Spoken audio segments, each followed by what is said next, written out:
I remember the hops came. The hops were like brown. I think they came and looked like a baggie. Could have been a bag of weed. It was, there was no high tech vacuum sealing back in the It's day. just loose, packed loose inside the bag. Yeah, I was like, geez, somebody put this in a Ziploc in their garage.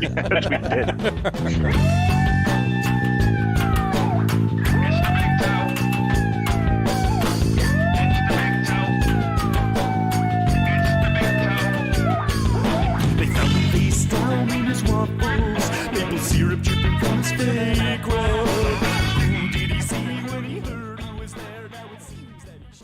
All right, everybody, welcome out to the Lager Room Guys Craft Beer Show. It is Tuesday, January the 18th, 2022. Jersey Johnny coming at you. With me, as always, is none other than Mr. Beer Samurai, and he's telling me to wait a minute because he's doing something. What you got? Work? You doing work? What are you doing? No, you finishing work? No, I'm ordering beer. Ordering beer. Yeah, it's never a bad time to order beer. Okay. No. We'll talk a little bit later what I just put in. And would you? Oh, you look better with that picture. I like that.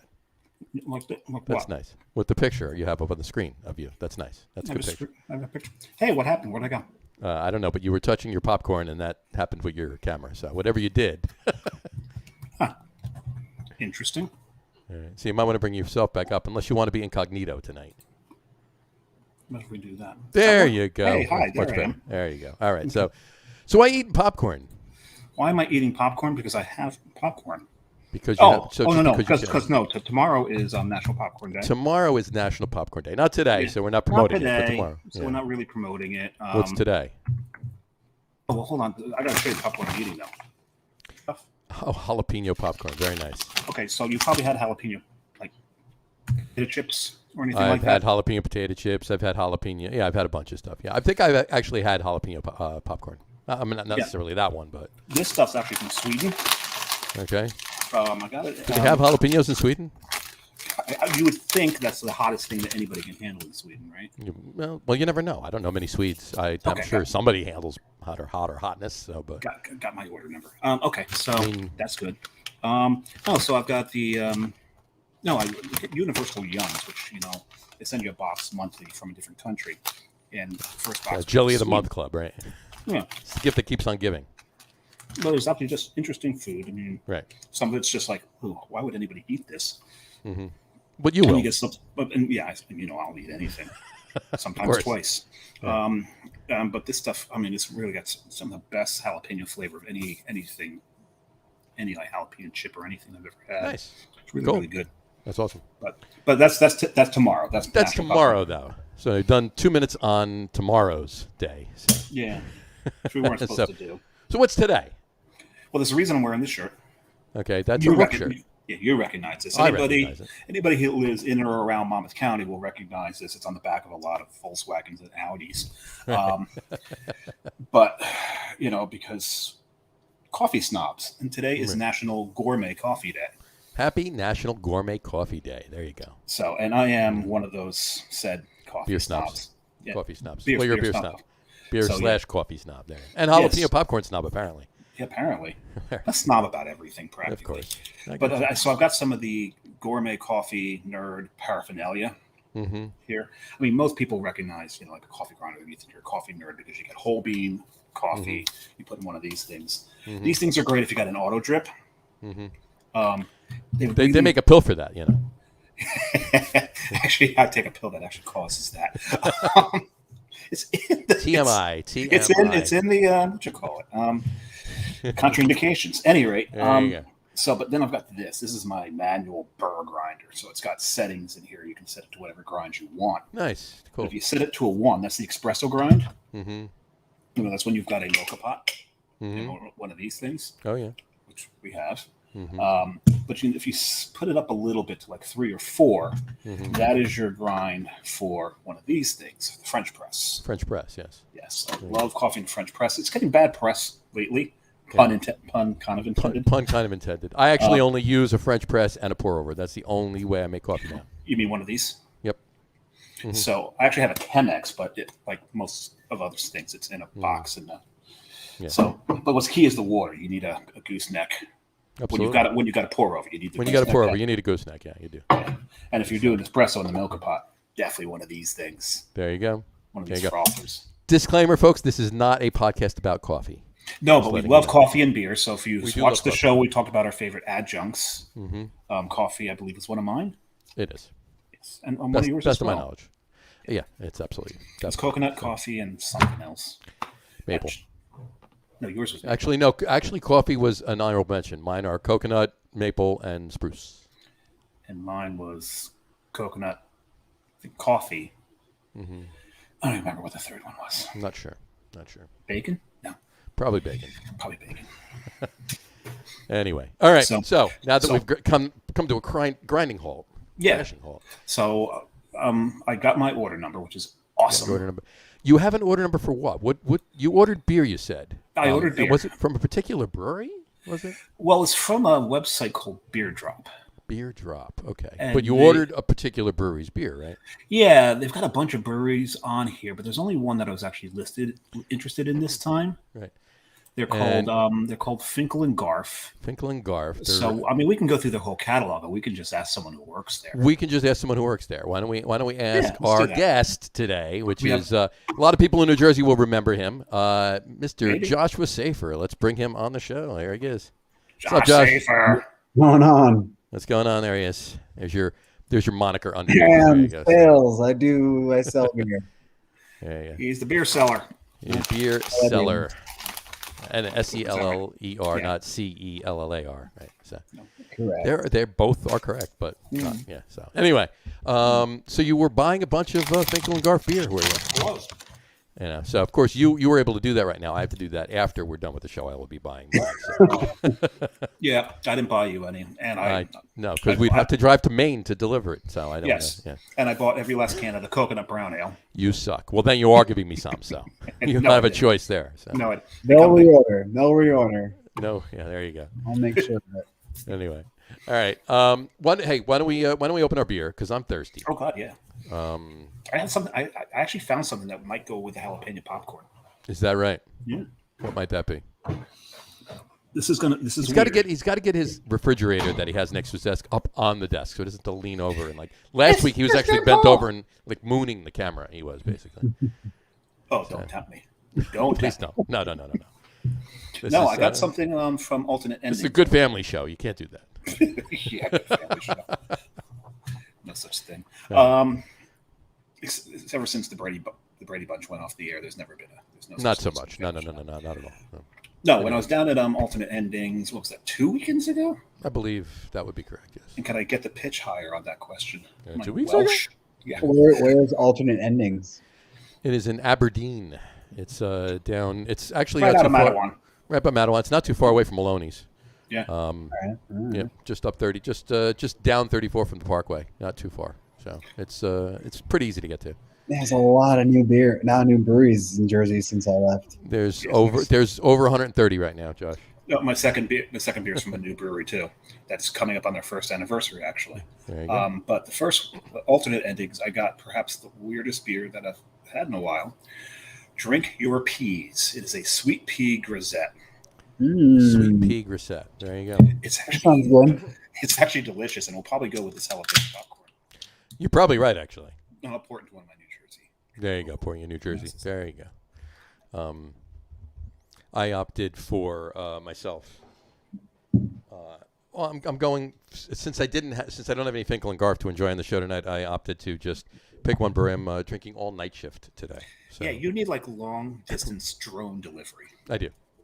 So No, I'm talking to Josh. Josh, long distance drone delivery. no, I do too, but that's besides the point. You know, Probably could have sent some.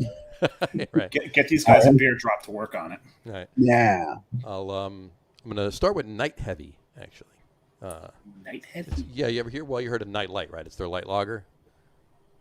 Night heavy. Night Heavy's their not so light lager. Yeah.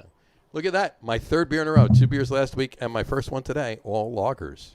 Look at that. That happens every now and then. It happens every now and on the log room. You'd think we'd drink more lagers than we actually do. But The problem is when I don't. get lagers, you drink them right away. I drink them right away. They're gone in no time. I never have any left for the show. This is true. So it's just more of a name pun. Pretty much. Yeah. There we go. Yeah, the show's not about lagers. The show's about all beer. Yeah, pretty much. So, cheers. I have my LaCroix. Oh yeah, you're drinking LaCroix. There you go. Not feeling well. I do like LaCroix. Yeah, LaCroix. Which one you got there? Passion fruit? This is blackberry raspberry. Oh, blackberry raspberry. I love the coconut. I could give or take the coconut. It's a good lager. It really is. Is it? Yes, it really is. What makes it heavy? It's not light. And Not necessarily. Well, it's a pun, right? It's not heavy. I was going to say it's not your brother. It's not. It's not my brother. Right. So, I mean, you heard of like everybody says. There's some people out there that instead of like they'll order an adjunct lager. I won't say the name of the brewing company. Light, instead of saying that they'll ask for that heavy. It means nothing. It's not heavy by any means. It's just the normal regular one. So it's the regular lager. It's not. It's just a play on words. There's nothing heavy about it. It's just a 5 point. Just like lager room. Yeah, there you go. Yeah. Nothing heavy about it. Doesn't mean anything, and we don't drink lagers on the show except for lately. Yeah, just during from September through maybe February or March, we usually imbibe an extra amount of lagers, but other than that, not so much. Anyway, if we're at a brewery, we drink a lot of lagers. Oh hell yeah, that's for sure. Anyway, all right, let's get to it. Josh, I actually ordered the lager from the American lager from. Did you? Yep, from Finkel and Garf. Finkel and Garf. Possible. I will be placing an order as soon as we're done, and we'll actually drink them on the show too. And we'll give a nod, absolutely. So actually, I'll probably drink a few as soon as they come in, but then we'll have a couple on the show after that. So, well, as a matter of fact, we had alternate endings on the show, and none of us had alternate endings beers, so not at all. Making up for that. There you go. It's always behind, but whatever. Eventually, the beer will appear on the show. So. I mean, they're like literally 8 miles from John's house. Yeah, they're not. They're ish. 12, maybe 13. I joke around. Source is 8 miles from my house, and they're about 4 or 5 miles north of. I joke with Johnny that he says, he says, oh, they're 8 miles from my house. Every place is 8 miles from John's house. Down here, they are. Yeah. Except Dave. Dave's not 8 miles from my house. This is a new one. There's been so freaking many since I moved out here. So you've been all right. So we'll actually get to why he's saying that, folks, in a little bit. So if you're not familiar, Josh was big in the New Jersey beer scene for a bit. So now he's out in the Colorado beer scene. So we're going to talk about all of that in a little bit. We're going to start right now with the question. The question we ask everybody: what was the first you can remember? What was the first craft beer you can remember having? That bag is very loud, Dave. I think the first craft beer I had was probably I think it was either Magic Hat No. 9 or Magic Hat Heart of Darkness. There you go. Magic Hat. Little Magic Hat action. I'm pretty sure. I'm pretty sure it was No. 9. That was that was definitely the first. That was a more readily available one. Heart of Darkness was around, but Magic Hat No. 9 was everywhere. Yeah, and I would drink those. I would buy those, seek it out. And I felt I'm drinking, really good beer here. This is really good stuff.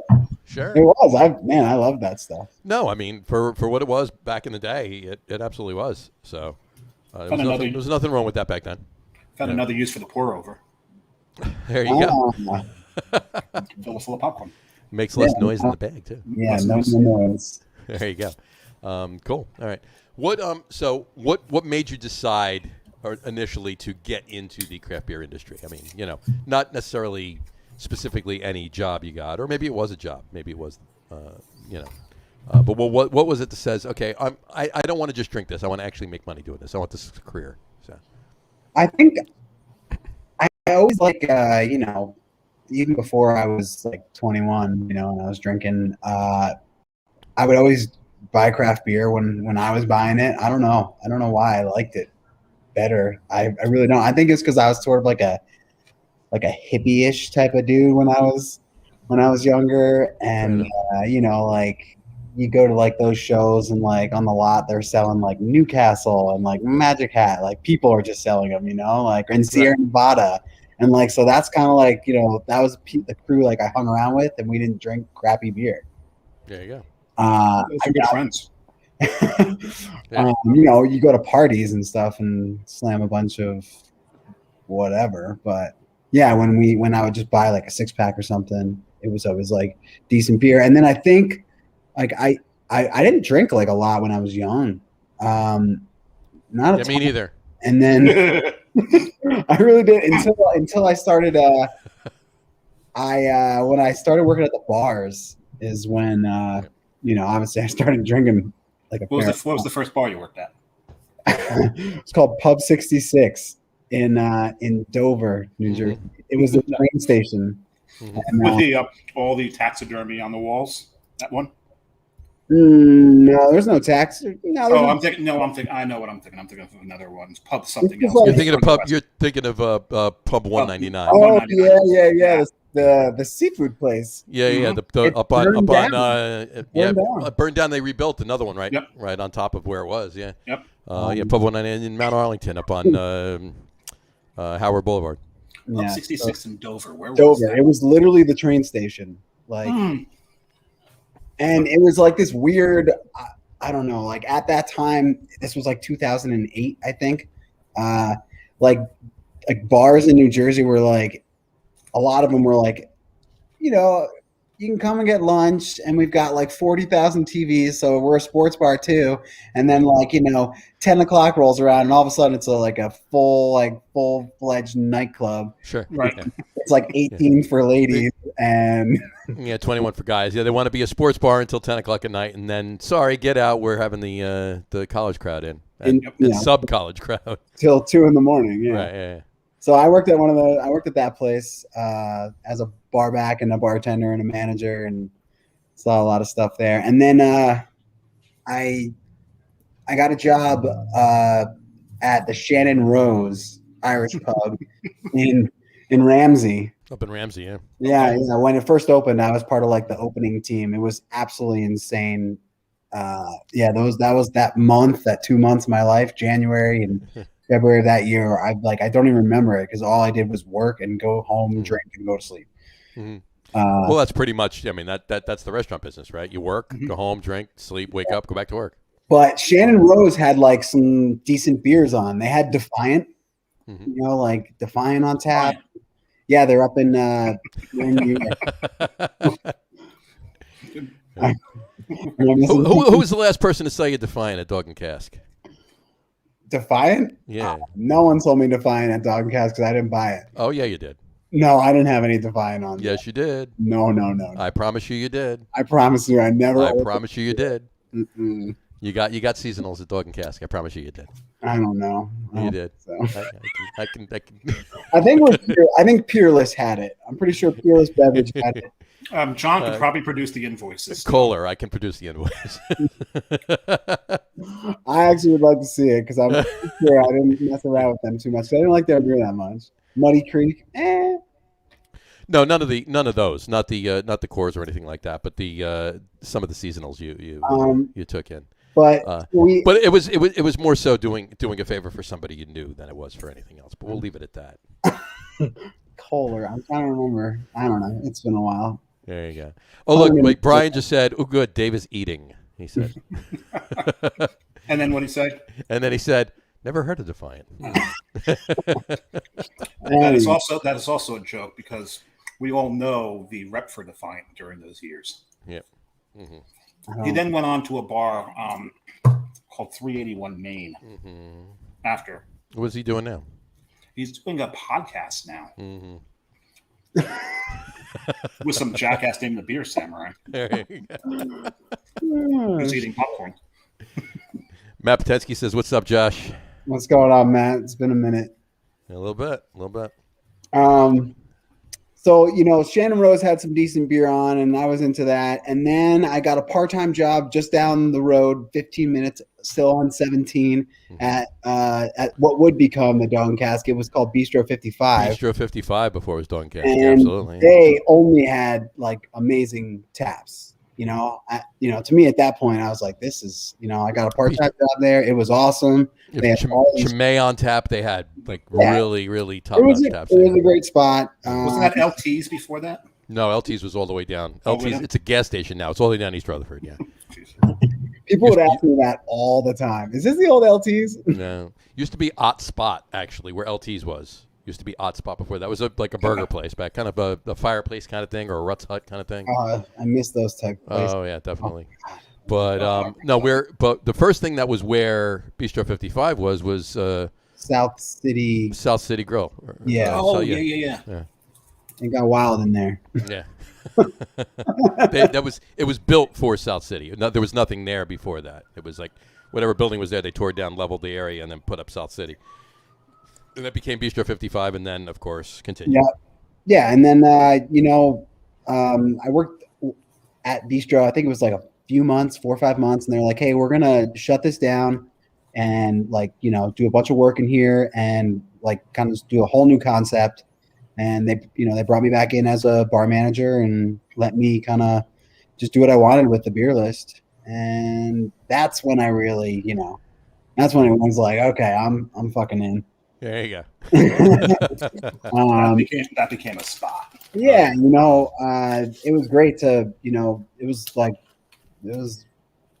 the passion of my life to get to choose what beers got to go on tap and absolutely have events. And then, obviously, like, I made a ton of friends and met all these people, and the owners were cool, and we could, pop some bottles here and there, and that became like a thing. And through ordering and tasting so much beer over like 3-4 years there, I learned a lot about beer, and I actually really set myself up pretty good for when I moved out here. I didn't, I wasn't trying to, but it worked out that way. It just happened to, yeah. Yeah, you did well. I mean, not to blow any smoke, but you did an amazing job at Dog and Cask. It was phenomenal. Thank you. So, I really loved that place. It was a hard decision to move away from it. On my last night there, I was in tears. I was in like I had to like go compose myself a couple times in the stairwell. Yeah, I got a lot of good memories there. Met just like a bajillion people, and nothing bad to say about it. It stinks that it's no longer there. Yep. It does suck. It does suck. It was a good place. And it was still cool after you left, but it wasn't the same. That's for sure. So again, no smoke. Just saying that. But so then you go out to Colorado. And let's move the story to that. I came out here with my ex-fiance. Mm-hmm. We wanted to, just move out of Jersey and just go do something different. And we ended up here in Denver. When was that? Sorry? When was that? Almost 5 years ago. So March 2017. Mm-hmm. So yeah, it was crazy. I moved out here. I was in a sling, so I really couldn't work. I'd screwed my shoulder up snowboarding in February that year. So I was just kind of chilling, going to breweries, getting the lay of the land. Our apartment that we rented happened to be like 2 blocks from Black Project, Spontaneous and Wild Ales. That doesn't suck. That did not suck. It was the brewery that I probably was the most excited about getting to go to when I moved out here. Sure. Just because I loved lambic style beer so much. Yeah. And so that was really awesome. I tried to get a job there. Didn't get hired. I was working at this all sour beer bar called Good Zur at the time, and then actually kind of out of the blue got hit up again by Black Project and say, hey, we actually would love you to come on board if you're still interested. And I worked there for 3 years until the pandemic, doing all kinds of stuff, bartending and packaging and cellar work, brewing. Awesome. All kinds of fun stuff. And then eventually sales. Sure. Where I am now. So there you go. That's great. Well, and unfortunately, the pandemic did, happen. So, yeah, all good things must, come to a pause at that particular point. So, so then you moved on to from Black Project. I quickly got a job at one of the liquor stores that I was selling our beer to. Mm-hmm. And worked there for a couple months, and ended up getting another sales job with a small, like family-owned craft beer distributor called Colorado Craft Distributors. And so they they are a full scale distributor. They sell, a bunch of local Colorado beers as well as tons of, out of state beers. They sell mead and they sell a little bit of booze and they sell a little bit of wine and they sell a bunch of CBD products and stuff like that. So that was a good portfolio. Yeah, it was cool. I did that for like 6 months and then kind of randomly saw the owner of Finkel and Garf had posted on like a beer industry page that he was looking for a sales guy. And, I really respected the brand and just like the packaging too. And packaging is cool. Very straightforward. And yeah, no BS. And so I kind of just, was like, hey, let me go chat with this guy. And it ended up working out. And so actually today is 1 year with Finkel and Garf. There you go. Congratulations. Didn't know it was the anniversary. Look at that. Today planned it any better. Today is the day. 1 year exactly. 1 year. And what did you do for your 1 year anniversary? I stayed home. I stayed home and drank LaCroix. Yeah. Yes, being under the weather sucks, but he is a trooper and he's coming on the show tonight, so that's a good thing. So let's talk about Finkel and Garf. What's the what's some of the backstory of that brewery? That obviously you've gotten a little bit of that, so you have to the backstory, the Nickel Tour backstory if you want to do it. Our owner Dan Garfinkel and his father were having beers at Avery, which is also in Boulder, very close to where Finkel and Garf is. Love Avery. Love that. I mean, the place is gorgeous. Good relationship with them. I got to get there. Avery's just beautiful. And I think they were just enjoying themselves, enjoying beer and just good times surrounding beer. And they were like, we need to do this. And that's what sparked it. That beer epiphany is always a great one when you get it. I think they liked beer, they liked good times. They're like, we can do this, we should do this. And they built the brewery, 7 years now, 7 years later, just cool. Basically like around like solid beer and good times, like, not being too serious about this stuff and not taking ourselves too seriously, and just making solid beer to drink with your boys, with the family, and enjoy your life, and then move on. There you go. We don't need to be like, oh my God, everyone needs to look at this beer right now. It is the best beer in the world. Right. Just make good beer, make solid beer, and enjoy it. Enjoy yourself. There you go. Not to take away from Finkel and Garf really quick. Just Brian agrees with me. He said Avery is a beautiful brewery. Yes, it is. It's a really dangerous place to drink. It's a very dangerous place to drink. They have a monster tap list and a lot of beers that are like more than half the tap list is over 12%. So so that's crazy. But okay, so Finkel and Garf. How big's the brew house? What's the 15 barrel brew house? So you're doing a lot of decent batches. 15s and 30s. Ooh, nice, very nice. There's also a 3-barrel pilot system. 15-barrel brew house and a 3-barrel pilot system. That's somebody's model. Yeah, it's a great model. But whatchamacallit, that's awesome. So you do a lot of taproom only stuff on the pilot system? There's some. I know they do a lot of craft seltzer on it.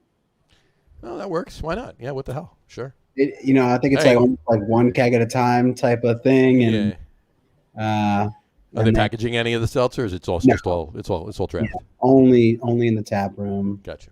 Not available anywhere else. Gotcha. Okay, so it's for the people who don't drink craft beer that wants to come with their friends. They have something that they can. Yeah, something for everyone, and we have like hop tea on tap as well. That's cool. Interesting. Yeah, it's pretty good. There's hop water. Hop water. It's always good. Hop cider is a cidery that opened up in Bedminster, Basking Ridge, Bedminster, just south of. It might be Chester. It's either in Chester or just south of Chester. Okay. On 206, it's Burnt Mills, and it's a cidery, and they make a hop cider that's actually really good. So anyway, not to change the subject, but All right, so you got a 15 barrel system, and you're doing most of your distro batches, obviously on the 15s and 30s and everything else. Yeah. Talk about some of the beers. What are some of the cores, the flagships? So there's like, I want to say 5 to 6 year-round beers. I say 6 like pretty loosely, but it's pretty much year-round. Just to like your standard like grab and go 6-packs of easygoing beer that you just can drink. So we have an American IPA, we have a red IPA, we have an American lager. Ordered that. Good. We have a dry hopped amber ale. Nice. And then my personal favorite, took a gold in 2017 at GABF, is our oatmeal milk stout. Nice. Ordered that. Yeah, your recommendation. I could go for that beer pretty much any time, any day. It doesn't matter how hot it is. It's just so easy to drink. Yeah, it's so good. Yeah, I mean, it's not milk stout, but I'm actually drinking an oatmeal stout for my second beer. So, nice. Yeah, and I wonder where I got it, Dave. Oatmeal stout. I don't know where you got that. A night shift oatmeal stout. Who could I have gotten that from? Yeah. So you're drinking Awake. Awake. Not Awake. Brian says, need some sours, Josh. We have a line of sours. We rotate through a bunch of sours every year. They're kettle sours. We don't do any kind of mixed fermentation, wild, none of that type stuff. Just to keep it simple and clean. Sure. Why not? Not to worry about anything in the brew house. Very nice. Very nice. So, you got. I know. Dave was talking about. He was looking online. What's the sour? The sour right now. The sour right now is our breakfast sour. Breakfast sour. It's a breakfast sour, folks. Breakfast sour. Yeah, it is blueberries and maple syrup. Blueberries and maple syrup sour. And it's very, very pancakey. Nice. Can't wait to try that. I got to definitely. Very pancakey. I may have bought all of those too, John. well, expect me to stop by you. All right. So, yeah. If you indeed did. So there you go. Good luck finding me. Yeah, I'll look. Don't worry. Good luck finding parking. Well, I'll just get dropped off. Don't worry about that. Anyway, all right, cool. What's the we talked about the flagships and the sours. What are some of the specialties and seasonals and one-offs and everything else? We do like 50 plus new beers a year, basically. Really? So a new beer almost, every other week. Every week, practically. So there's just tons of stuff. We do a series of single hop American pale ales. Right. Like a nice 4.5%, like hazy-ish APA it's called. And so nice. Mosaic and Idaho 7 and a bunch of other, single hop APAs. So that's a fun series that we do in the warmer months. We do another series of blonde ales. Okay. So a bunch of different versions of that. Honey Blonde was a really fantastic one. Passion Fruit Peach was another really, really tasty one. So we do a bunch of those. Those do really, really well. Probably our number one seller through the summer is that blonde ale. Nice. We have those sours that rotate through, so we did a blackberry rhubarb marshmallow vanilla. Was the blackberry rhubarb marshmallow vanilla. Yeah. That is either fantastic or a mess. No, it was so good. That was probably my favorite of the sours we've done. Blackberry rhubarb marshmallow vanilla. I got obviously you don't have that. Are you doing it again? I don't know. I have to ask Dan. I'll keep an eye out. So if they do it again, I got to order that. That's for sure. Yep. That's a given. That's awesome. So yeah, we do a bunch of some adjunct stouts that we're about to release some of those. I think the next one is a chocolate covered pretzel stout. Oh, nice. It's going to be 9%. Interesting. So that should be good. It's not out yet. I think it's still fermenting away. Very nice. And then my favorite stuff that we do is our barrel aged beers. Sure. Our small but mighty barrel aged series is top notch stuff. None of it is adjuncted, which is something that I really, really like. You're just getting really, really fantastic, big stout bases aged for a good chunk in local whiskey barrels, and that's it. Nice. They really come out well. We do Breckenridge whiskey barrels. We do Stranahan's whiskey barrels, which is a local company. Mm-hmm. They're probably not as well known out there, but that facility produces tin cup whiskey, which is a little more popular. Mm-hmm. Okay. Yeah, no, I got it. Yeah. But it's a malt whiskey. It's not like a bourbon, which is different. But the stout that comes out of those barrels is magical. Gotcha. This year's was 14.4%, aged for 20 months, and it was fantastic. That's awesome. You can all of this, or is anything No, bottles or it's all canned. Yeah. everything's canned, right? I'm assuming those are 12-ounce cans. Those are 12-ounce cans. All of our barrel aged stuff is a 12-ounce. We usually sell it as a 12-ounce 4-pack. I mean, okay. the stores, they do what they single it out or sell it as 4-pack, whatever they do with it. But we sell it as a case of 12-ounce 4-packs. Gotcha. I ordered the the barley wine. That's our first barrel aged barley wine. I'm in love with that beer. A few months after I started working with the company, we sold just a 10% English barley wine. Mm-hmm. Very straightforward. And then, they rested it in some local wheat whiskey barrels, Old Elk wheat whiskey barrels for 11 months. Nice. Came up to 12.1%. And yeah, it's a beast. It's awesome. Can't wait for that one. Did you order all of that too, or can I get some of that? I left a can for you. Oh, okay. One can. I can get one can. All right. So, that's good. Well, the good news is I am in sales, and I'm the person who sells the beer to the place you're buying that beer from. So I can make sure they restock. They restock it. I can still get some extra, and then I can go yeah to Dave afterwards. Nah, I ordered like 2 of everything that I ordered. And that's good. We'll keep an eye on this. Keep an eye on this website. Gotcha. Yeah. What was it again? What's the? Tell everybody the website again. Beer Drop. Beardrop.com. I'm assuming. Beer Drop. Yeah. Beardrop.com. Beardrop.com. Scroll through some of the other breweries they have on there. They've got quite a few. Yeah, definitely a lot of stuff that you probably are not going to see elsewhere. A lot of like the other smaller, good local producers like us. Nice. That don't have a national footprint. We don't send, pallets and pallets of beer out to these other states. And yeah. Nice. So talk about that. What states, are you all, other than Beer Drop, as far as actual distro goes, are you just in Colorado? Yeah. Just in Colorado. Yeah. I think all over Colorado, or just in the Denver, Boulder area? Right now we're definitely from Boulder down to, it's not going to mean anything to a lot of people out there, but there's people in Colorado watching, so Parker area, okay, which is probably like a half an hour southeast of Denver, at its furthest, I would say. All right. So we have a pretty good footprint across the Denver metro area, and up to Fort Collins at all, or up north? Yeah. From there. Okay. Yeah. Cool. Awesome. So, and then the tap room is also a fun spot, and so it's not too far from Avery, right? No, it's very close. That's awesome. Yeah. So it's a good relationship between the two breweries for sure. Yeah, there's a couple of breweries in Boulder people can hit. Yeah. So.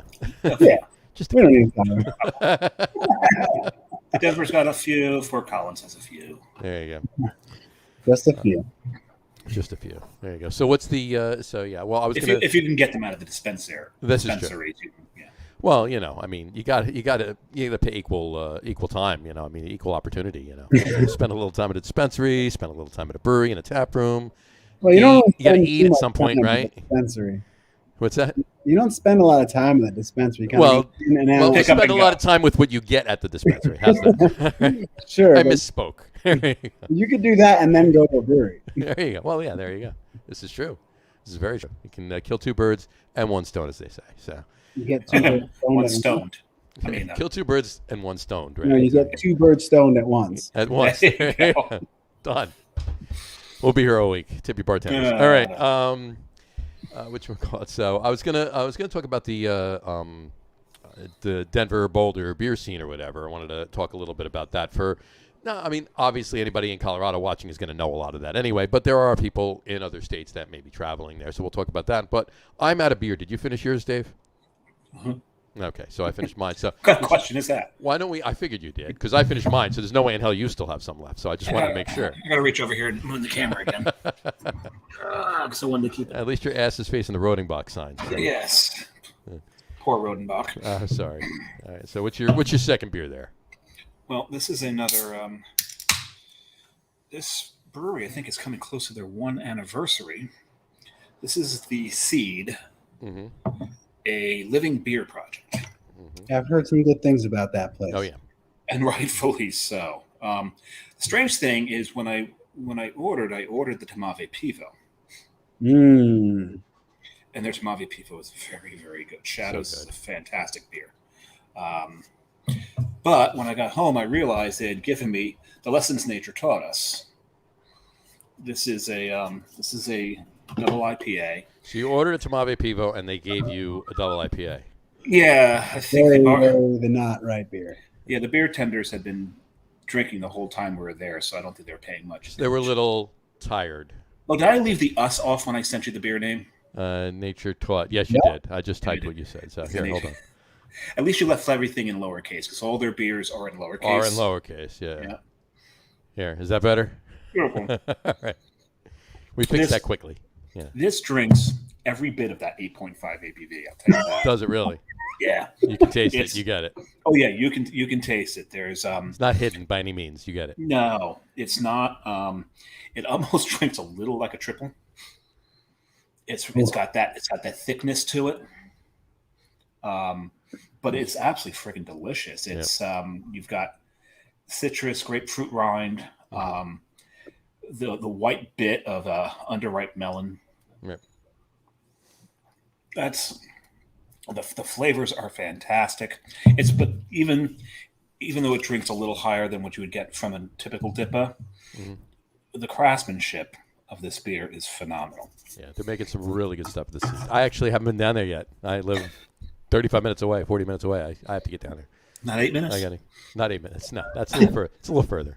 Well, NJCB is having a get-together there for NJCB members only at the end of the month, and I think that's probably to celebrate the year anniversary of the Seed.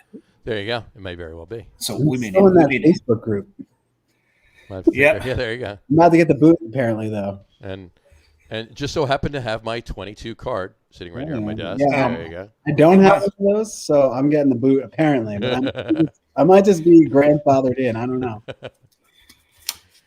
I think Kivo might there you go. I think Kivo might grandfather you in. I think. Yeah, he might grandfather you. So. I got the 22 somewhere. I don't know what the hell I did with the 22. I know you got the 22 and I got it. So how are you going to get your savings without it? Exactly. You know what? I never actually pulled the thing out. I barely do. Yeah, the reason for it is I understand why they're in NJCB. We had my kivets on the show, so if you've watched the show, you know what we're talking about. I understand why they're in it, but mine and John's job is to support the industry. So I purposely don't pull it out most of the time. Sometimes I just freaking forget, but most of the time it's to help support the brewery and not take that discount from them. Right. Sure.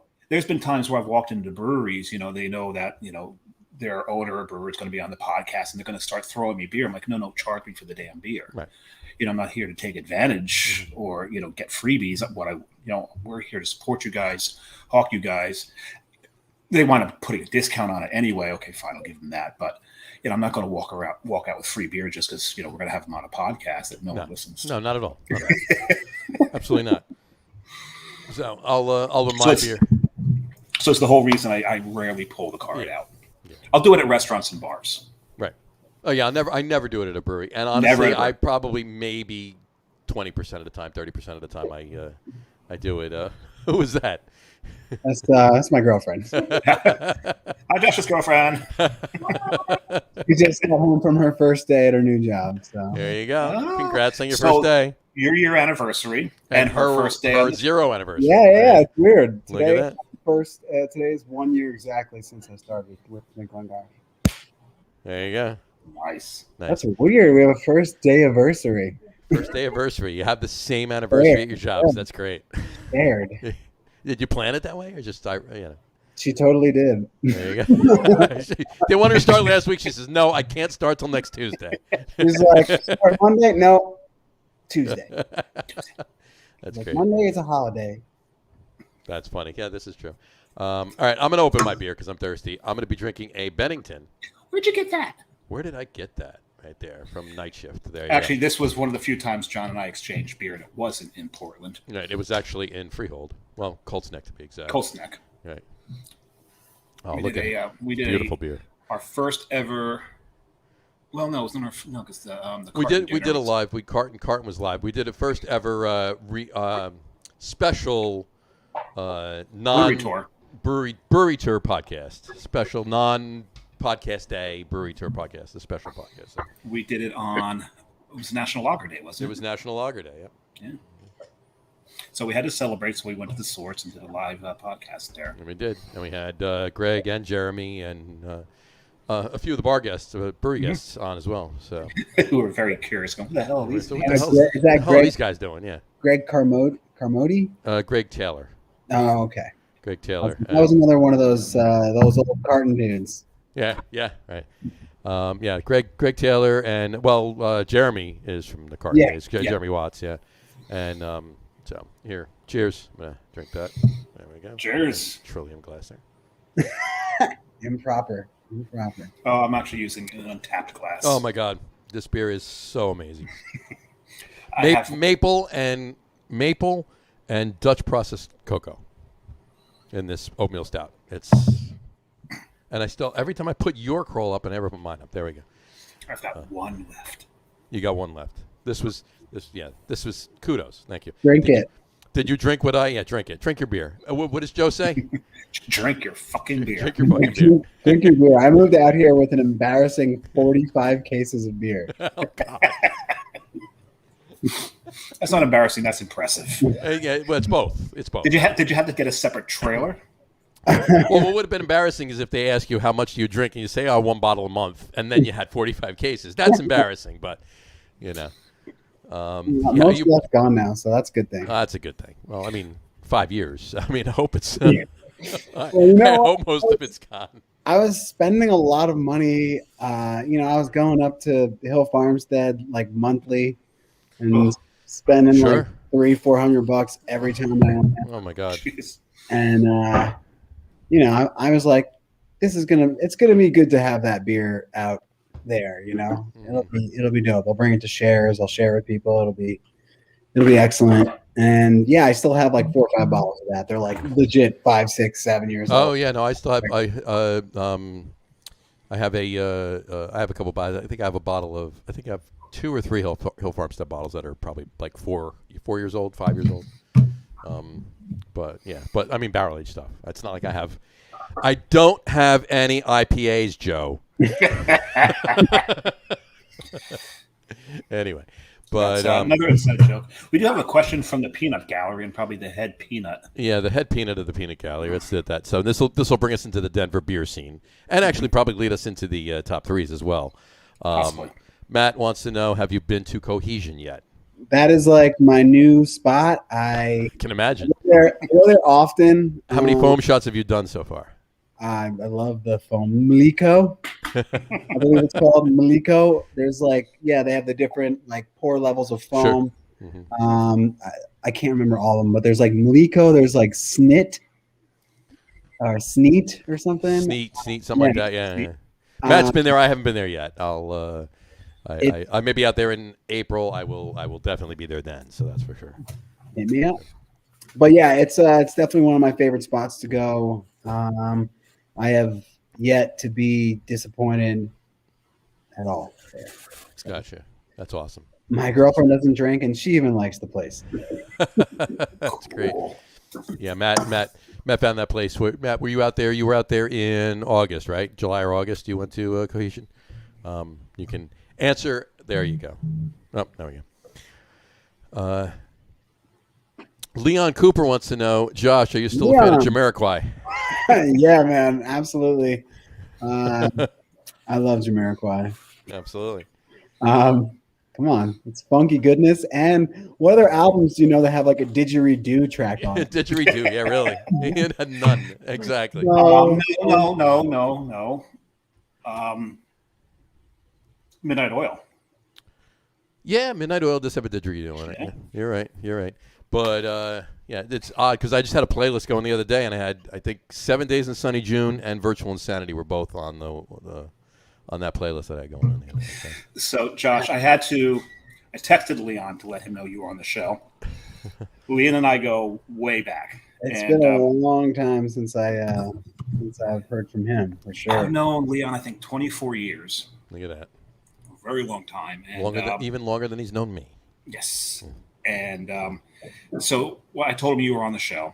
He tells me he can't decide if you look more like you joined the band Korn or like Rob Zombie's slightly younger brother. I don't have an answer to that one. Or Rob Zombie's slightly younger brother that's in the band Korn. I grew my beard for like almost 4 years, and I was very used to like ZZ Top or like Billy Gibbons. But yeah, there you go. I don't know. I cut the beard and grew the hair. So I was gonna say, yeah, the beard's a lot shorter than it was. That's for sure. Yeah. Yep. So, Matt just got back. He said August, right from the airport to Cohesion. Yeah, he landed, got in a car, and drove to Cohesion. Honestly, it is that type of spot. It is that good. Their lagers are just. I mean, oh God, I spend a lot of time there. There you go. It's very easy to just go there and not think about like all the other world-class breweries. Yeah, I mean, I got to be honest with you. I would like, if I want, wanting lagers or whatever, every time I go to Denver or whatever, I go to Beer Stout, right? But I haven't been to Cohesion yet, obviously, because I've been there since they opened, so I got to get out there. Brian just said his wife Sherry says that Josh looks like my younger brother. So she didn't say younger. You added that. Do you honestly think she meant older? I mean, come on. Not. I kind of see it, I guess. Beard, ball cap. There you go. Yeah, exactly. Ball cap despite the full head of hair. Right. I think it's more like the cheeks and the nose. It could be that. It could be a little. Yeah, I think so. It could very well be. Eyebrows kind of almost have the same shape. There you go. Yeah, pretty much. All right, we can see it. Brother from another mother. There you go. All right, so anyway, yeah, Cohesion is just. I have not stopped hearing about Cohesion since Matt. The first time I heard about it was when Matt was out there, but I have not stopped hearing about it from a million different. Well, all right, maybe not a million, but a lot of different people, and everything that they're doing. I believe they just did a project with an Edelweiss yeast Edelweiss grain. I'm sorry. Well, that they did. A project they just released it last Friday, so they did some live video last week. But yeah, I haven't had that. Cool. I was there a couple of weeks ago. Yeah, with a buddy who moved to Hawaii, but it was in town. Right. Yeah, you were saying before. I used to work with you on Black Project, right? Yep. Mm-hmm. Now he works at Lanakai Brewing. Lanakai Brewing in Hawaii. There you go. Oh no! I'm sorry, Hanakoa. I am so sorry. Hanakoa. Hanakoa. Either way, that doesn't suck. No. So. No, he enjoys it. All right. Cool. Hey, sorry, exactly. Hanakoa. Hanakoa. There you go. Why don't we? On that note, we're talking about Denver a little bit. Why don't we do our top 3 list for the night? Oh, what is it? Tough one. All right, it's a tough one. I know, Allie. So our top 3 list for tonight, as you know, and I say this every week, and just to inform you more so than a lot of people that are that have watched or listened or whatever. Our top 3 list. Why do we do top 3s? 2 reasons. 1, 3. When we first started doing these, it was before guests, like a year and a half ago, and it was just me and Dave. So we did, we paid homage to 1933, the repeal of Prohibition. 33, I did the top 3. He did the top 3. Same one, obviously. 3, 33. So there you go. And then the other reason is if we do a top 10, it would take way too long. So because our top 3s usually wind up being 6 or 7 anyway. So yeah, I was gonna say I think I got 4. Yeah, I got 4 or 5. So. Yeah. But anyway, tonight's top 10 list. Listen to me. That's tomorrow night. That's tomorrow night, right? More like a top 9 list. Here you go. It's top 12 list. Tonight's top 3 list is top 3 favorite beer cities that we've been to. Top 3 favorite beer cities we've been to. There you go. And we will let Josh, our guest of honor, start. Let's begin with Joshua's top 3. Go for it. That's so tough. My favorite beer city that I've been to, I think it's gonna shock some people. Go for it. Hoboken, right? No. The Mick Ultra in Hoboken these days is so good. Ocean City, New Jersey. I think Portland, Maine. Okay. There's a shock. Is this 3, 2, 1, or you going 1, 2, 3? Or not in any order particular? Yeah, I guess I just went with my favorite first. Okay. I've had some really, really good beer trips up there and some good memories with a lot of good friends. Sure. But I mean, it's not like there's like a shit ton of brewery, not like inundated with so many breweries, but like the good chunk of them are like really good. Like, Yeah. Oh, hell yeah. That Maine Beer Co. Foundation. By the way, there's a lot that have opened up probably. When was the last time you were in Portland? Shoot. Probably 2015 or 2016 for return of. Oh, no. 2017. There you go. I poured beer for Black Project at Beer Meets Wood Festival. Did you? Oh, You went up and did nice. Beer Meets Wood? Yeah. That's a great fest. Yeah, that was a good time. And Nice. the year before, it was the year before that or two that we went up for our good buddy's bachelor party, and we did Return of the Belgian Beer Festival. Yep. It was at the same location, which was this cool, really cool warehouse that got knocked down and turned into apartments now. Right. But I was absolutely, probably the drunkest I've ever been in my entire life was that night. And I was just standing at the Fontaine table because no one else was there, and I'm just drinking glass. Really? And a buddy of mine came over and said, dude, there's a fucking blacksmith out here. I was like, what? So we went out of the festival, and sure enough, there's this like small little blacksmith studio, and this dude's hammering away. That's awesome. What was he making? He was making a good friend of mine who's also a Jersey beer guy, Tom Troncone. Sure. We know Tom. Yeah, he was making Tom like a whale slayer type bottle opener. Really? Oh, that's cool. Like a wax cutting blacksmith bottle opener. That's awesome. I just saw Tom like 3 weeks ago. That's awesome. So yeah, that was cool. Well, there's a lot. There's a bunch of new breweries have opened up in and around Portland now. So Bellflower being one. Bellflower being one of them. Yeah, they're definitely killing it right now. It's a couple guys actually from Trillium. Okay. Left and I opened Bellflower, and we had them on a show in September. Good guys, and they're making great liquid. But anyway, space too. yeah, it's really cool space. I love Very good space. Barreled Souls. Barrel Souls is great. Yeah. Hope Joe's not listening. Sorry, yeah, Joe Granat. Yeah, he's. You say Barrel Souls, he gets a Woody. Yeah. You go. If anybody's near Saco, Maine, and they're going to Barreled Souls, you got to pick Joe up here. Probably, because of the company I was with too. But like my favorite brewery visit ever was at Barreled Souls. Just playing. Cool. It's a really cool space. It's really playing games and drinking unbelievable beer and just good times over there for sure. Yeah, that's for sure. Portland. So Portland, and what's your other two? Number 2 is a toss-up. Probably Portland, Oregon. Okay. Portland, Oregon. There's a lot of breweries and a lot of really good breweries there. That's for sure. I really love Upright. I know they're not really talked about too much, but I really love Upright. And when I like pulled up outside where the GPS told me to go to get there, I was like, "What? Where is it?" And you walk into some building that has all these other little businesses in it, and you're like, "Where?" And then you go downstairs in the basement, and you're like, "Oh, okay." And it's so small, and they've got like just vinyl spinning and just a few little tables, and it was just a really cool vibe. And I love, they make amazing saison. So get Beer Drop to bring them on.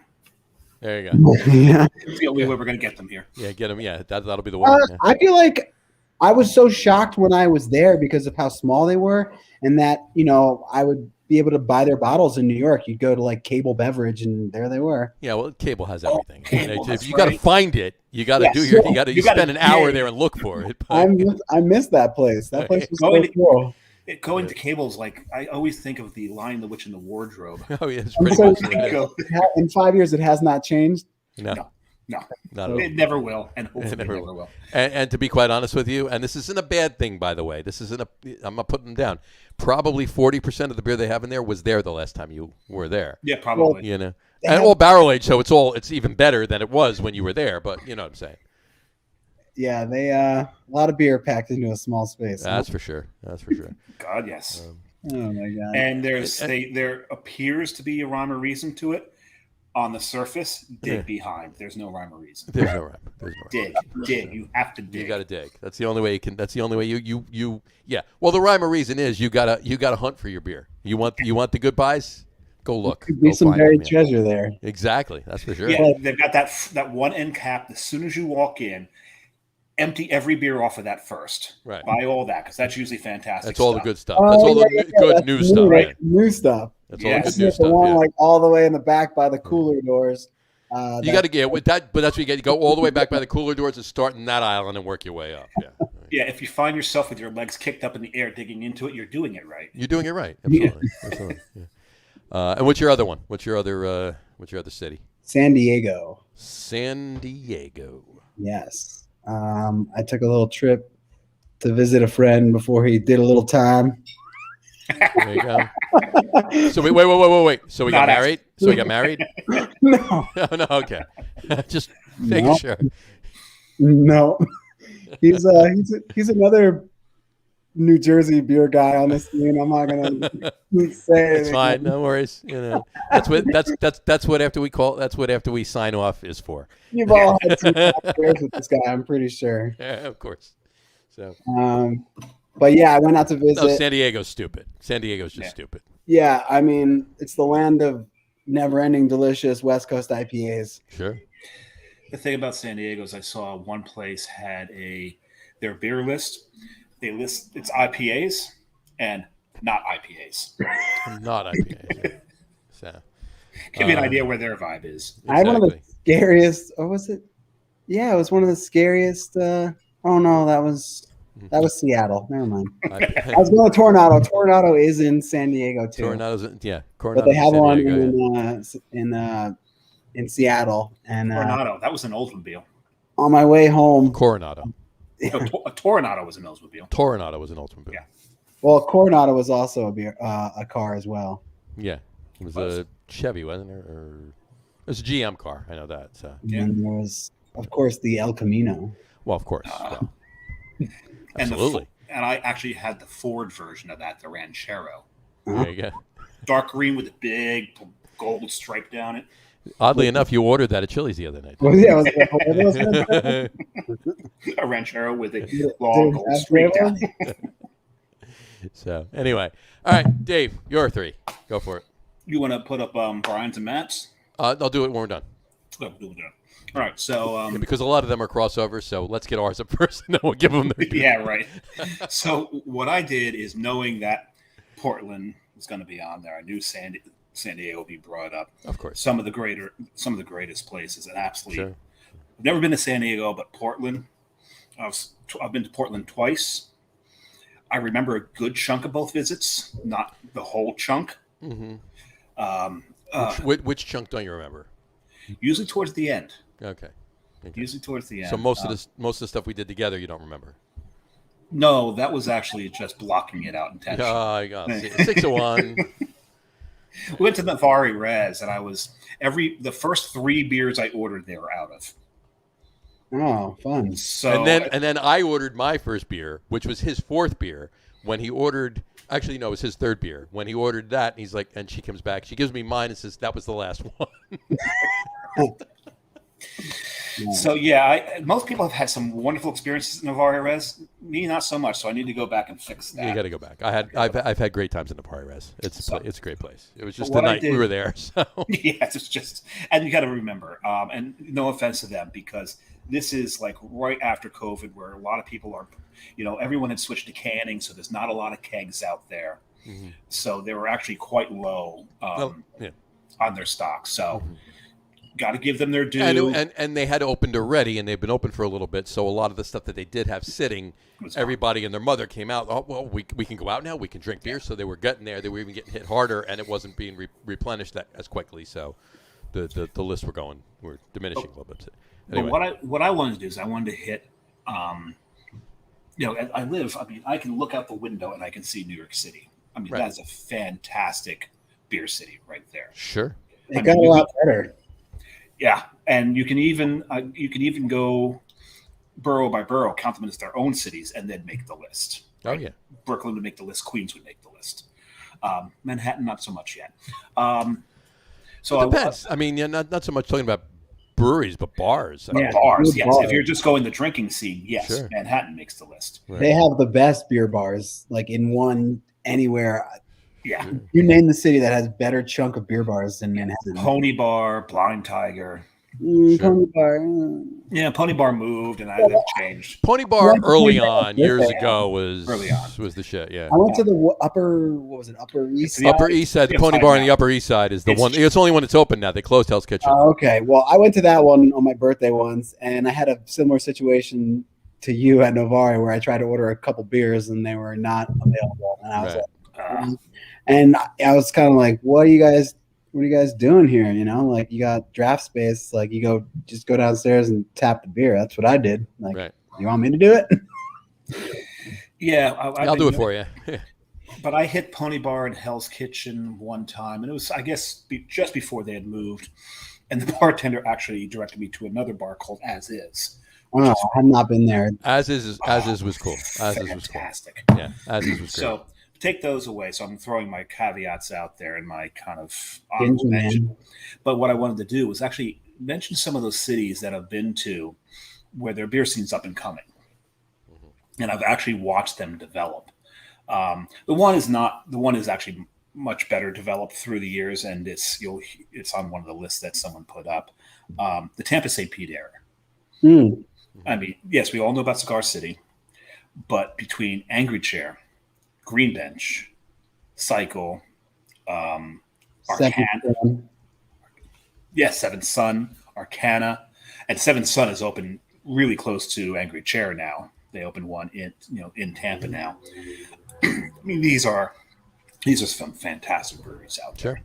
Absolutely. Just love it out there. Love drinking out there. The trips to Hunapoo and then hit, some of the breweries either before or after. Green Bench with, food for thought the night before Hunapoo, so that you're good and hungover for Hunapoo. That's if you don't do that, you're not doing it right.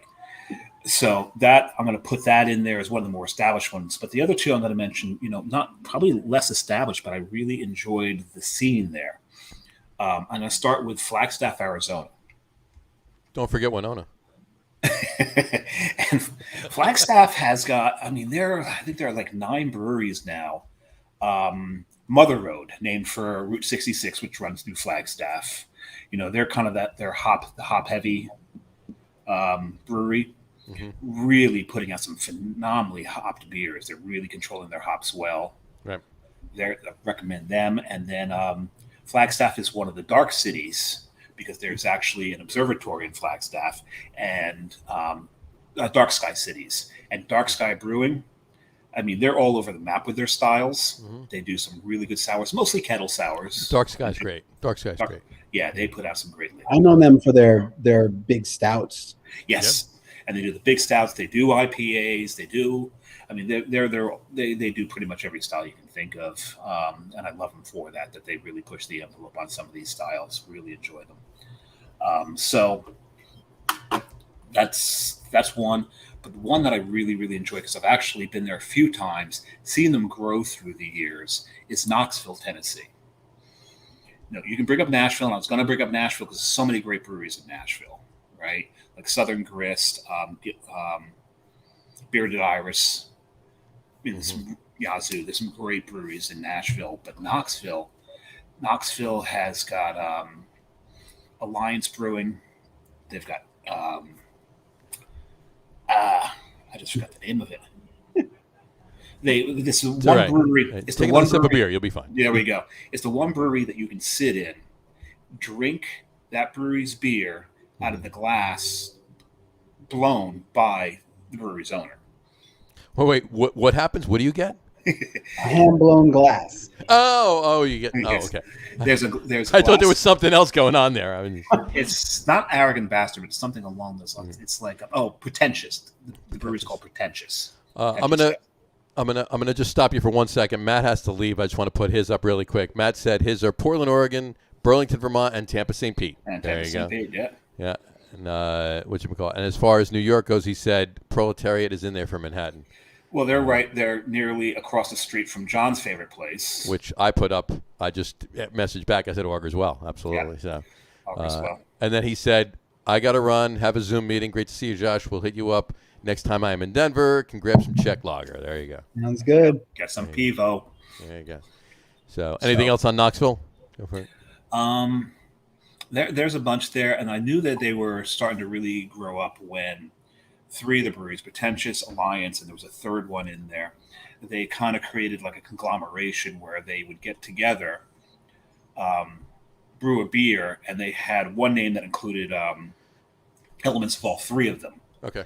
And they brew it under that name. Right. So That's when cool. you start seeing that kind of collaboration within a beer city, you know they're really starting to mature into the beer world. Absolutely. Yeah. And it's been great watching that city's brewery scene. I got to get down there. Last time I was in Knoxville was the 80s. So you've got to get there.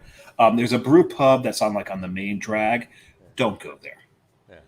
That stuff's absolute garbage. But everything. But we're not saying the name, so you don't know what we're talking about. I'm not saying the name. Yeah, so. I'll tell you offline. There's great queue there too. There you go. That's awesome. Well, throughout Tennessee, there's great queue all the time. Everywhere. So. But the great thing about Tennessee is usually the queue has local craft beer. That's being nice. poured. Awesome. That's awesome. So yeah, Knoxville. I recommend Knoxville's a great craft beer city. There you go. All right. I'll give you mine. I'm going to start off with my honorable mentions, obviously, just like Dave did.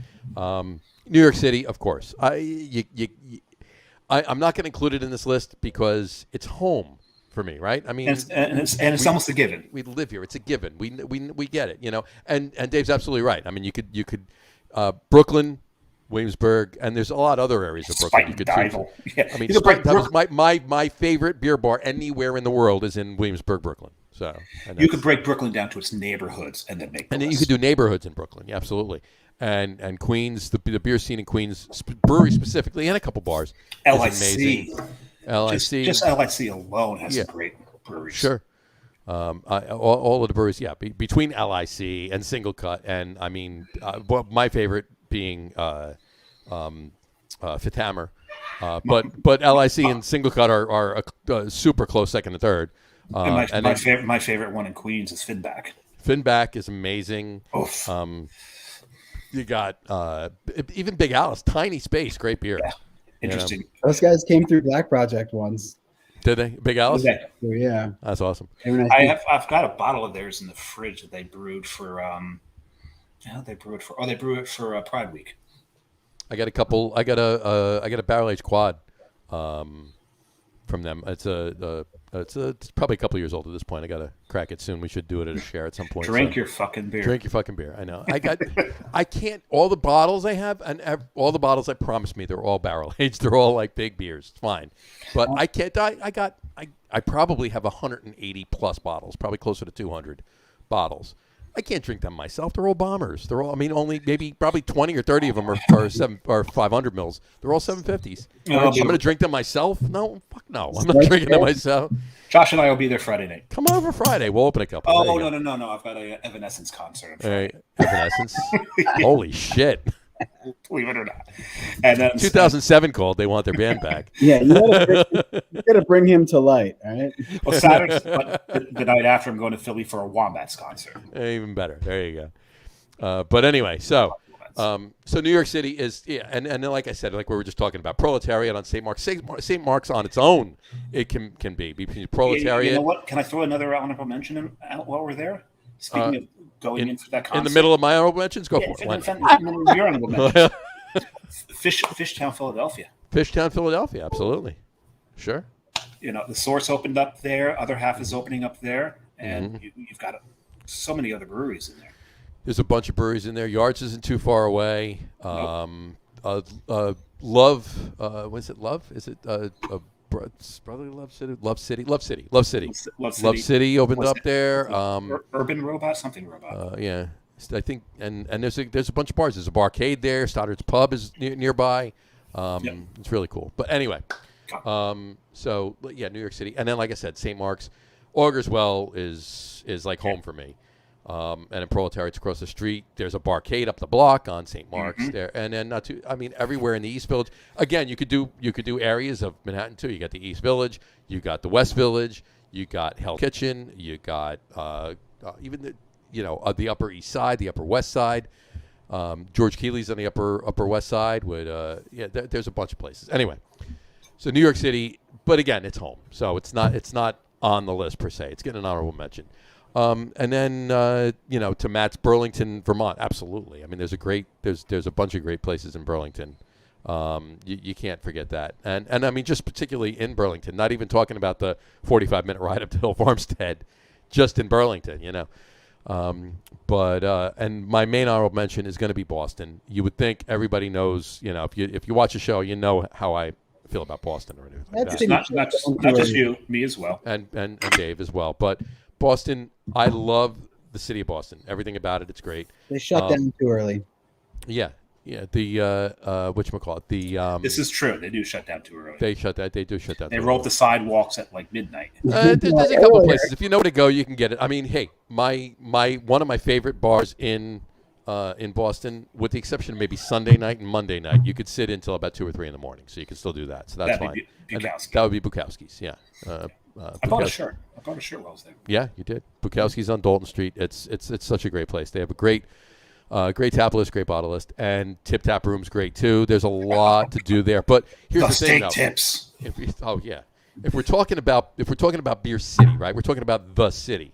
So there's a bunch of great places to go in Boston. But as far as the breweries go, all of the breweries, with the exception of one, Harpoon. with the exception of Harpoon, Sam Adams, which is technically in Boston, but it's in Jamaica Plain or whatever. There's a Trillium that has a Boston. Location. It's a great area, but my favorite Massachusetts brewery on his hat is on my hat right here, and I'm drinking the beer tonight. It's Night Shift, and it's 20 minutes away up in Everett. So I'm leaving them off. All right, so I've done my due diligence of my honorable mentions. Here's my three.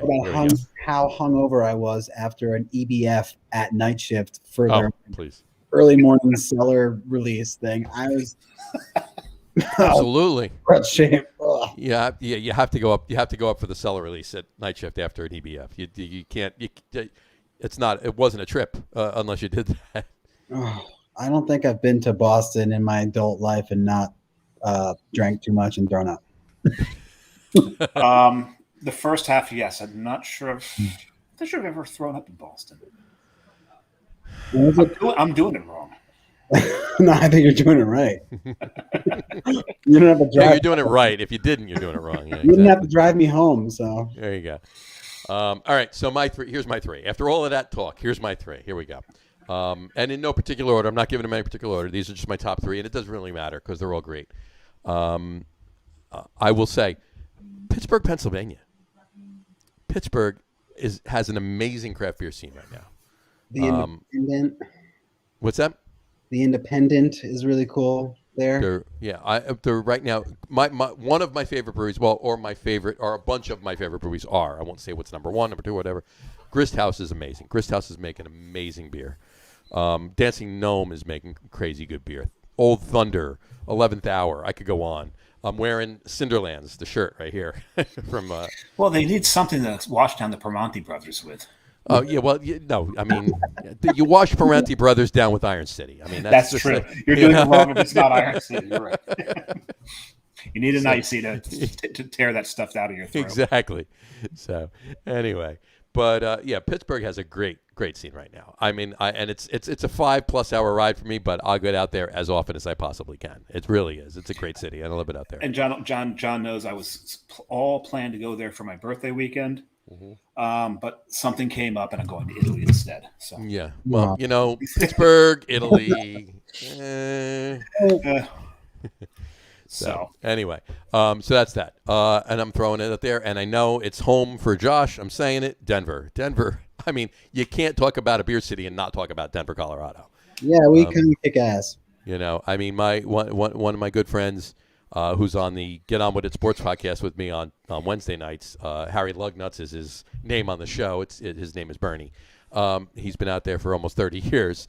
And every time I talk to him, he's like, we're on the phone. He says, you know what? In the last 5 minutes, 3 breweries opened up. And he's not far off either. So that's the funny thing. So, but and with places like Cohesion opening up and Bierstadt, which is it's a staple, right? But I mean, even True, obviously. True. I love. And up in Rhino, I mean, Ratio and Black Shirt up in Rhino. Did you say Truly? True. Oh, True. True Brewery. You actually missed the best brewery in Rhino. What's that? Our Mutual Friend. Our Mutual Friend. That's the name of the brewery, Our Mutual Friend. Oh, I was like, wait a minute. So did Our Mutual Friend open a brewery in Rhino that I didn't know about? No, it's called I have heard about them. I now that you say that, I haven't been. I haven't had the pleasure of having the beer. That's probably my favorite spot. That's my favorite brewery in Denver. In Denver or in Rhino? In Denver. Really? Awesome. Yeah, definitely in Denver. You can get pretty much every style of beer there. They make fantastic lagers. They make fantastic hoppy beers. They make smoked beers. They make barrel-aged beers. They make unbelievable saisons and Brett-forward beers. It's just... Yeah, and the people there are fan. Jan is the head brewer. He's like the nicest guy ever. He's just like all love over there. It's just a great vibe all around, and the beer's fantastic. I love it. That's fucking awesome. I got 5 words for that. I have to get there. So there you go. Change the I to we. And we have to get there. So.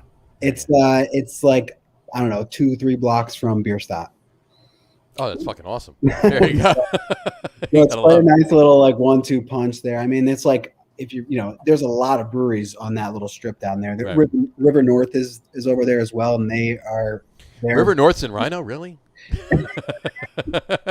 They were originally, and then they moved. They got priced out. They moved out, and now they have a small brewery and tap room back in Rhino again. Nice, awesome.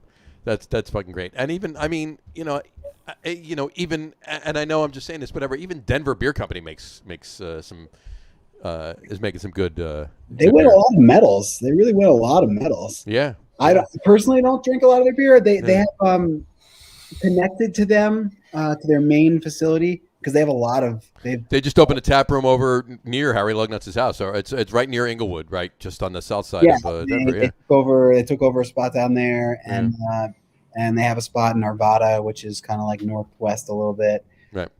But they have a brewery that's also part of Denver Beer Company called Cerveceria Colorado. Yes. Yep. And I drink those beers. I like a couple. Like they have Venga Mexican lager. Mm-hmm. Pretty damn solid. And yep. So yeah, I like some of those beers. I'm not like hating on them at all. Just not like with so much. No, there's so much out there. You got to find the time to actually drink the beers, and then exactly. You know what? And then you can venture out a little bit. Okay, we're talking about Denver, right? But I mean, Boulder's not too far away, and there's Avery's amazing, and there's this other brewery. What is it? Finkel and Garf, I think. I hear they're pretty good. The name Garfinkel and just split Garfinkel and switch it around. Reversed it. Yeah. Right, there you go. Pretty clever. And just to throw the other one out there, and we don't even have to. I mean, we beat it to death before. Portland, Maine. It's just you can't go wrong in Portland, Maine. You want a good beer. You want a beercation. Go to Portland, and you're in the Northeast or whatever. Just you can walk into almost any brewery in Portland, Maine, and just get a fantastic pour. But where do you have to go to get the best BLT in Portland, Maine? Is it actually technically in the city? Well, no, it's actually not in Portland. It's actually in Westport. Yeah, it's not actually. That would be they make something called the Gunner's Daughter, which is Gunner's Daughter, a yeah. popular beer up in there. Peanut butter stout. That is the thing is when they released Gunner's Daughter, every brewery in Maine decided they need to release a peanut butter stout because it became so popular. Absolutely. Right. So Mass Landing, by the way. Oh yeah. Oh, you wanted the name. Sorry. But yeah, then everything opened up by Allagash, Definitive across the street, Battery Steel's right there, Foundation, Austin Street. Austin Street opened up their main location they moved over by Rising Tide. So now they're both right there. And you could park once and go to 5 breweries over there basically right out at Oldport. And that's Austin Street, Rising Tide, Bellflower is there, and then you go up a little bit further, and you go to Lone Pine and Good Fire. Good Fire is fantastic. And Oxbow's not that far too. Yeah, you walk up the hill. You've got Oxbow. You've got the Maine Meadery is there. Maine Meadery's right there, and then what's the distillery? Distillery, I forget the name of the distillery. I forget the name of this. I came home with a bottle. Maine Distilling Company. No, not that one. They're not too far from there. They were right next to Rising Tide, I believe. Yeah, they're down the hill. They're right. This one's right next to Oxbow. This one. Yeah, it's Oxbow, Maine Meadery, and then the Longshore. No, I love Oxbow. Oh yeah, it's so good. It's so good. The best part about Oxbow, well, maybe not the best part, but one of the great things is you've got the Freak Shack right outside, so you can get some poutine. Bring it into the brewery. Exactly. Hartshorn. Oh, no, Hartshorn is the woods that Augie lives in. Hartshorn. There's is it Urban Family Fermentorium or something? Urban Family Fermentorium, yeah, it's right there as well. I like that. I like their space a lot. Their space is really kitschy, really cool, really hippie. When I went there was like a legit basket weaving course going on outside. It's absolutely, and they're always blasting the funkiest music off their back dock because they're trying to get people interested as they're walking past. That's their logo right there. So I found that Hartshorn, yeah. Hartshorn Distilling there. Yeah, so. But what they do mead, they do cider, they do beer, they do matcha. Anything that they can ferment, they're going to ferment. They're going to ferment it, absolutely. Kombucha, probably. Kombucha, definitely kombucha. They were doing kombucha before they did matcha. There you go. I'll throw these up too, Brian. We already did Matt's. Is Portland, Oregon, Burlington, Vermont, and Tampa, St. Pete. Brian says Burlington and Tampa are good spots for sure, but his 3 are New York, Denver, and Bruges. And he hasn't been to Portland. Either Portland. Yeah, you've been to Bruges, but not to Portland. He's been to Bruges, but not to Portland. So we had to make it to Belgium. Yes. Absolutely. And he said, too, as far as New York goes, he says Ginger Man and Grand Delancey. Yeah, and Ginger Man closed, though, unfortunately. Yeah, all the Ginger Mans closed. Yep. They're done. Every single one. New York, Boston, all of them closed.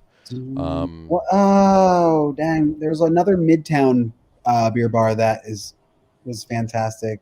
Maybe it was Rattle and Hum. Not Rattle. Really? It was prettier. They have a very big, tall ceilings, wood bar with like lamps on it. They used to have these unbelievable like brewery tap takeovers there. Huh. Dang, I can't remember the name of it. It really sounds like you're talking about Ginger Man. I feel like it is a Ginger Man. It's Ginger Man. I think you're talking Ginger Man. It's Ginger Man. Yeah, you described Ginger Man right It's there. Ginger Man, yeah. I'm still trying to think if it was another one, but yeah. They had like a big binder as their beer list. I think so. Yeah, it's Ginger Man. That was Ginger Man, yeah. And then he, Leon weighed in. He says Philadelphia, Washington, D.C., and Burlington, Vermont. Those are his 3. I'll throw another one in there that no one said. Columbus, Ohio. Really? Okay, fair enough. Hopping Frog? I didn't make it to Hopping Frog when I was there, but like in a very, very short proximity, there was Hoof Hearted. Right. They have a pool. They have a freaking pool at that location. That's dangerous. What did you say? Who what? Hoof Hearted. Oh, Hoof Hearted. I got you. Hearted. Hoof Hearted. In the pool. Yeah. What was Tiny Bubble. There was another brewery that I went to while I was there. And and it just happened to be their anniversary weekend, and they had like the whole tap list practically was barrel-aged stouts out the wazoo, every different.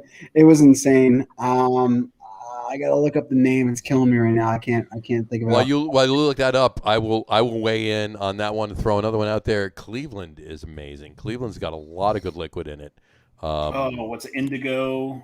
Whatchamacallit? They have. I mean, Platform is great. Saucy's making decent beer. Terrestrial. Whatchamacallit? Masthead's making amazing beer. Noble Beast is actually making really good liquid.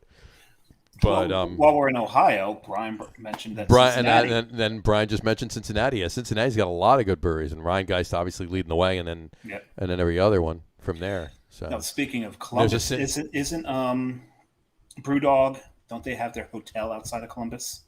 Is it outside of Columbus or outside of Cincinnati? Brian, you know because you're actually a participant in BrewDog. So let us know. Yeah, where are they? Wolf's Ridge is the name of the brewery. Wolf's Ridge. Yes, okay. yes. Fantastic. And the food there was really, really good too. Yep. So, they're Columbus, John. It is Columbus? And BrewDog is like heavy up. It's not Cleveland. It's not Cincinnati. It's in the middle of the two in Columbus. There you go. I'm going to throw another city in there. From Ohio? Another Ohio? No. Dayton? Toledo? Where are we going? Leaving the country, actually. Montreal. Mount Royal. Montreal. And one of John's favorite breweries. De Duchel. Pit Caribou. And Matt just told me actually last week, and I neglected to go there, and I don't know if it's still on tap. Maybe it is because they do have a lot of taps. But at Maloney's in Matawan, they actually a week and change ago they actually had Pêche Mortel on tap. Did they really? Mm-hmm. Mm-hmm. And the reason. And I literally totally forgot about it until this minute. So I'm actually gonna have to look and see if they still have it. I might have to take a little ride tomorrow. Well, the reason I was reminded of Montreal is there was when I was there, Josh was talking about all the barrel-aged stouts. Mm-hmm. I actually, when I was in Montreal, was going to Le Cheval Blanc, and they weren't open yet. So I started wandering around, and I stumbled across a place that was celebrating their anniversary with a lot of their big barrel-aged beers. Le Saint Bach in Montreal. Fair enough. Oh, and the best part about it, you order a burger, and if you don't change the side dish, the side dish is poutine. So why would you change the side dish? Yeah, exactly. Just awesome. Order something extra. Order something else if you want something else. Yes. Yeah. So, or change the side dish and then order poutine, one or the other. Yeah. Now, if you order poutine, do you get a side dish of poutine though? It's Montreal. You probably do. You probably do, right? Gotcha. One of my favorite poutine spots. It's not there anymore. It was like right around the corner from Jimmy's 43. Really? Yeah, it's the building burned down, right? Are you talking about pommes frites? Pommes frites, yeah. So now good. Now they're. We used to do. This is what we used to do. All right, so you finish the night at Orgerswell or whatever. You go and you got to go to Criff Dogs, right? So somebody goes into Criff Dogs and orders all the dogs. Somebody walks up the block and around over to pommes frites and gets a bunch of pommes frites because it's just a walk-up window, right? At the time before the building actually exploded, you know. There was like a gas leak, yeah, and then walks back with the pommes frites or whatever. And you stand outside of.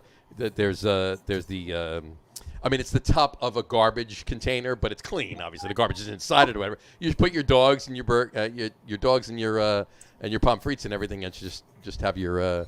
It was amazing. This show started off, so to speak. We started off as like a coffee podcast, and we talked about beer for a little while, and now we're a poutine podcast. But Criff Dogs is so good, and then what's in Criff Dogs. Is PDT. Don't tell. Please don't tell. I will not tell. So anyway. All right. What's in the future for Finkel and Garf? Even in the near future, beer wise, event wise, brewery itself. Event wise, I think we're trying to plan a little something to benefit some of the people, that fires. were affected by the fires. Yep. We do some beer festivals locally throughout the summer and stuff. Otherwise, we keep putting out just solid beer. With not much fanfare. We don't toot our own horn too much over here, and that's it. We'll put out the good beer. You drink the good beer. That's Let the liquid speak for itself. Yeah, it's much like our labels. It's just what the beer is, big and bold. We're not trying to impress you with a big fancy package. That's kind of cool. It really is. So. Oh, good night, Brian. Brian said, "Okay, there you go. He's done. There you go. Good night, Brian. We'll see you."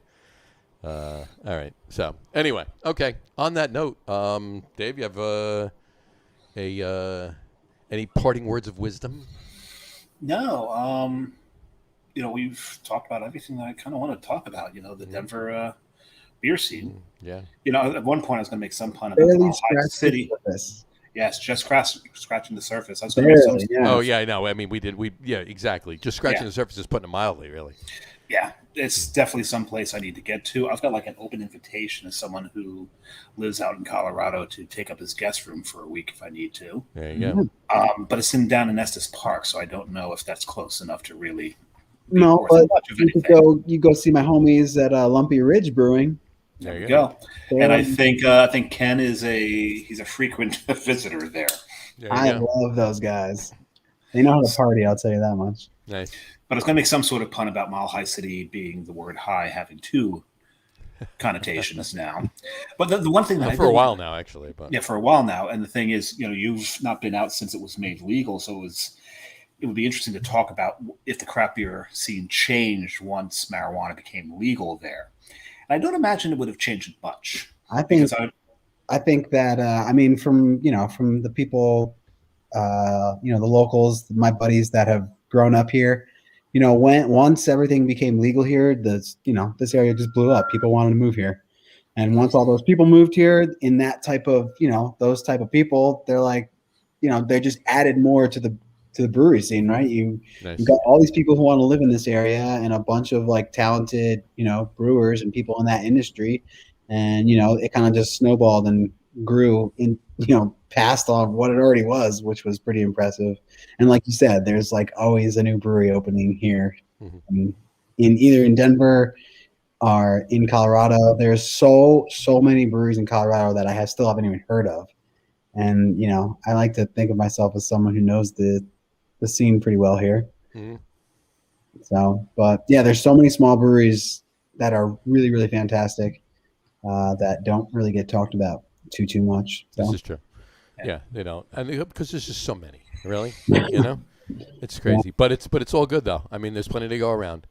I know one thing I was going to actually tell you too. Our intro music that you heard when the intro's playing, obviously the beginning of it was that the name of the band is actually Log, and they're from Denver. Yeah. And the lead singer is actually Harry Lugnuts on the sports podcast on Wednesday nights. Whatchamacallit. But yeah, they actually just played last Saturday night at HQ. And John does a small mercy to our listeners by muting my mic until I come on because I sing along with the opening song. He sings along, yeah, exactly. You don't want to hear that. So that's the name of that song is actually The Big Toe. That's the big toe. It's the big toe. Whatchamacallit. And the opening music to the sports podcast is actually Babies Are Born Without Kneecaps. That's the name of that song. So okay. So yeah, it's cool. It's cool. Did not know that. Yeah, they just played HQ last week with I forget who they played with. They played a gig a couple weeks before that with Anana Monkey. I don't know if you know any of that whole scene, but anyway, cool. That was it's not Jamiroquai. It's not Jamiroquai. No, I love Jamiroquai though. Jamiroquai's great. Yeah, absolutely. So anyway, all right. What's that? And Ween, all hail Boognish. Ween. Little Ween. Damn. Right, there Speaking of Philadelphia. There you go. Oh, geez, look at that. You fucked up, bitch. You gotta love it. Food all right. Lady, there shaking you go. that stick and trying. Sing it for us, Dave. Come on. Actually, one of theirs was Baby Bitch.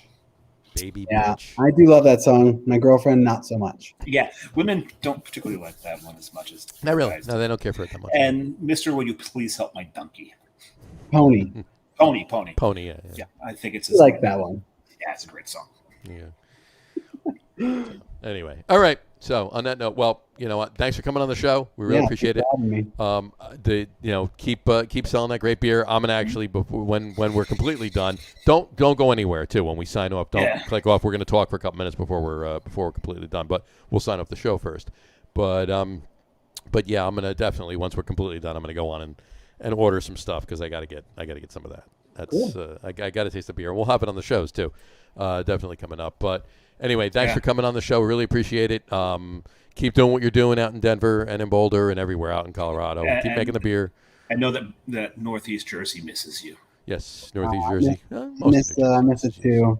I don't plan on moving back, but I'll come visit here and there. Well, that's what I'll tell you when we get off. I'll tell you a story about somebody else too. But it parallels. So I need some Ruts Hut in my life. Oh please. Oh yes. Who doesn't?